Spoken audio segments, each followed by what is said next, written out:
अस्सलाम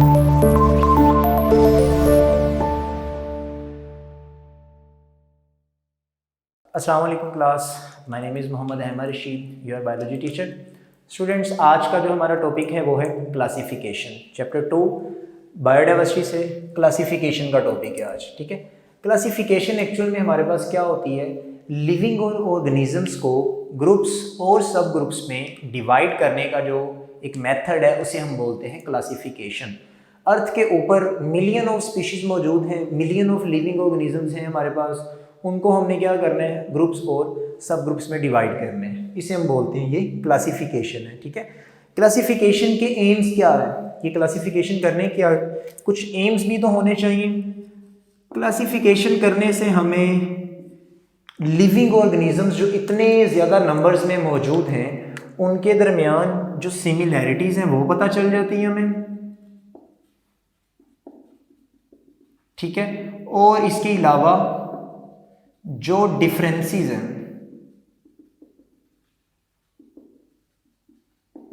ठीक है, वो पता चल जाते हैं। लिविंग ऑर्गेनिज्म बहुत से ऐसे होते हैं ना जो एक जैसे होते हैं, हम उनको उठा के एक ही ग्रुप में रख देंगे।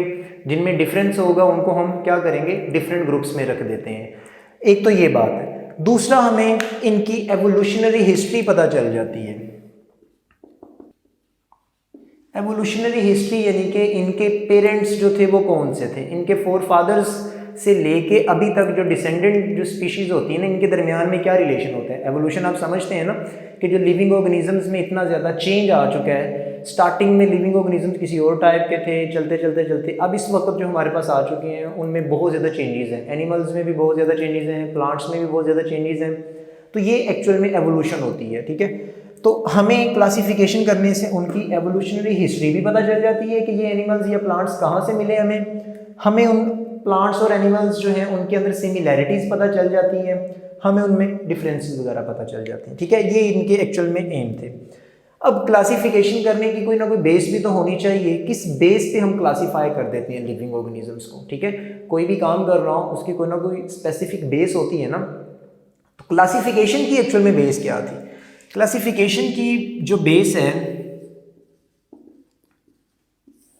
क्लासिफिकेशन की एक्चुअल में बेसिस यही हैं कि हम सबसे पहले तो उनको क्या करते हैं, हमने देखा कि दो चार एनिमल्स में सिमिलैरिटीज़ दिखाई दे रही हैं, हमने उठा के उनको क्या करना है, एक ही सेम ग्रुप में रख देना है। तो क्लासीफाई करने की सबसे फर्स्ट बेस तो ये है कि हम उनके फिजिकल कैरेक्टर्स के अंदर क्या करते हैं, सिमिलैरिटीज़ देखते हैं। ठीक है, अब देखें बर्ड्स में क्या सारे वो वाले एनिमल्स आ जाते हैं जिनके पास विंग्स होते हैं और वो फ्लाई करते हैं।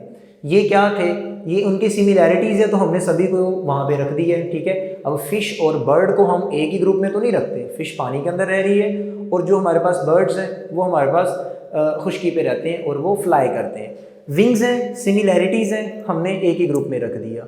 तो किसी भी लिविंग ऑर्गेनिज्म को जब ग्रुपिंग उनकी करनी होती है तो हम उनकी सिमिलैरिटीज़ देखते हैं और उनके अंदर डिफरेंसेस देख रहे होते हैं। ठीक है, एक तो बेसिस ये थी। दूसरी बेस हम जेनेटिक्स को बेस बना सकते हैं। ठीक है, जेनेटिक्स आप समझते हैं जीन्स की स्टडी करके। अब देखें बहुत सी ऐसे ऑर्गेनिजम्स होते हैं जो फिजिकल अपीयरेंस से तो एक जैसे लग रहे हैं, ठीक है, लेकिन उनका जो डीएनए होगा वो बहुत ज़्यादा चेंज होता है।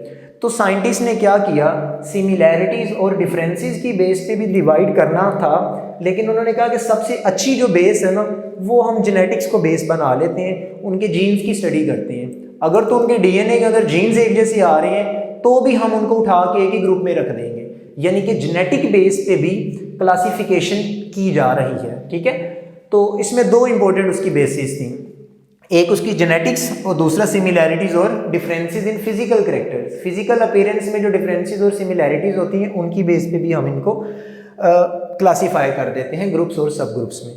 अच्छा, ये इतना सारा काम करने के हमें बेनिफिट्स क्या हो सकते हैं, हमें फ़ायदा क्या होता है, तो हम इसके एडवांटेजेस भी देख लेते हैं।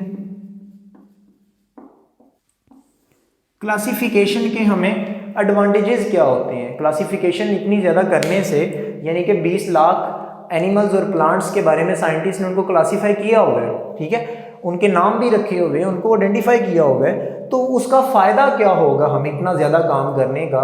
एक्चुअल में हमें इससे फ़ायदा क्या होगा, एक तो हमें हम क्या करेंगे, आइडेंटिफाई कर लेते हैं न्यू स्पीशीज को, हमें नई नई स्पीशीज को आइडेंटिफाई करने में भी बहुत ज़्यादा आसानी हो जाती है। ठीक है, हम देखेंगे कि अगर तो कोई ऐसा ऑर्गेनिज्म है जिसके पास विंग्स हैं, हमने फिजिकल अपीयरेंस देखी है, हमने उठा के उसको बर्ड में क्लासीफाई कर देना है, बर्ड वाले ग्रुप में हमने उसको रख देना है। ठीक है, तो एक तो हमें ये फ़ायदा होता है क्लासिफिकेशन का कि हमें नई स्पीशीज़ भी आइडेंटिफाई करने में ईजी हमें हो जाता है, आसानी हो जाती है। ठीक है, इसके अलावा अगर हमने उनको डिवाइड किया होगा, ग्रुप्स में उनको डिवाइड किया होगा, तो एक तो हमें फ़ायदा ये हो जाता है कि जो इतनी ज़्यादा वैरायटी के लिविंग ऑर्गेनिजम्स हैं उनको स्टडी करने में बहुत ज़्यादा आसानी हो जाती है। ठीक है, देखें जब ग्रुपिंग हुई होगी तो बहुत आसान है, हमने जिस ग्रुप को स्टडी करना होता है हम डायरेक्ट उसी ग्रुप में जाएंगे, एक जैसे ग्रुप में होंगे ना, तो वो एक तो हमें इतनी ज़्यादा वैरायटी जो होगी लिविंग ऑर्गेनिजम्स की उनको स्टडी करने में बहुत ज़्यादा आसानी हो जाती है जब हमने उनको ग्रुपिंग की होती है। ठीक है, इसके अलावा हमें इसका और क्या फ़ायदा हो सकता है, हमें उनको स्टडी करना बहुत ज़्यादा आसान हो जाता है। हम न्यू स्पीशीज़ को या जो आइडेंटिफाई हो चुकी हैं उन स्पीशीज़ को स्टडी करना बहुत ज़्यादा इजी हो जाता है, हम आसानी से उनको स्टडी कर लेते हैं। इसके अलावा और क्या फ़ायदा हो सकता है, हमें रिलेशनशिप पता चल जाता है जी, जो डिफरेंट स्पीशीज़ होती है ना उनके दरमियान में क्या रिलेशनशिप है वो भी हमें क्लासिफिकेशन करने से आसानी से पता चल जाता है कि लिविंग ऑर्गेनिजम्स जो हैं उनका आपस में कोई ना कोई रिलेशन तो नहीं है, क्योंकि अभी हमने बात की थी ना कि एवोल्यूशन हुई है, लिविंग ऑर्गेनिजम्स सारे जो अभी मौजूद हैं वो एक जैसे नहीं थे, वो पहले ऐसे नहीं थे, चेंज आया है सभी लिविंग ऑर्गेनिजम्स में, तो हम उनका आपस में रिलेशनशिप भी देख लेते हैं। ठीक है, तो इसमें एक तो क्लासिफिकेशन का हमें ये भी पता चल जाता है कि हम डिफरेंट स्पीशीज़ के आपस में रिलेशनशिप को भी देख लेते हैं। ठीक है, इसके अलावा हमें और क्या इसमें इजी हो सकती है, क्लासिफिकेशन हमें एक कॉमन लैंग्वेज प्रोवाइड करती है, कॉमन लैंग्वेज प्रोवाइड करती है। कॉमन लैंग्वेज क्या हो सकती है, देखें जब हम क्लासिफिकेशन करते हैं ना तो उन लिविंग ऑर्गेनिजम्स का नाम भी रखते हैं, एक साइंटिफिक नेम भी रखेंगे, हम इस चैप्टर के एंड पे पढ़ेंगे उसको। ठीक है, तो लिविंग ऑर्गेनिजम्स की नेमिंग का जो प्रोसेस होता है वो क्लासिफिकेशन के थ्रू हम कर देते हैं, वो बहुत ज़्यादा आसान हो जाती है। जो ए ग्रुप में लिविंग ऑर्गेनिज्म रख दिए ना, इंटरनेशनल लेवल पे आप किसी भी कंट्री में जब चले जाएंगे आप देखेंगे कि वो उनको एक ही लैंग्वेज में उनका नाम बोला जा रहा होगा। ठीक है, एक तो ये भी कॉमन लैंग्वेज आ जाती है जिससे हमें बहुत ज़्यादा फ़ायदा हो जाता है। इसके अलावा देखिए हमने ग्रुपिंग जब की होगी तो उसके हमें ये भी फ़ायदा होगा कि लिविंग ऑर्गेनिजम्स की जो स्पीशीज़ है ना उनको मैनेज करना बहुत ज़्यादा आसान हो जाएगा। ठीक है, उनकी मैनेजमेंट इजी हो जाएगी और उनको कंजर्व भी किया जा सकता है। ठीक है, उनकी मैनेजमेंट और उनकी कंजर्वेशन भी हम क्या करते हैं, हमें क्लासिफिकेशन के थ्रू बहुत ज़्यादा इजी हो जाती है, हम आसानी से उनको कंजर्व भी कर सकते हैं और उनको मैनेज करना आसान हो जाता है। ठीक है स्टूडेंट्स, तो ये था हमारा क्लासिफिकेशन का टॉपिक, इसमें किसी का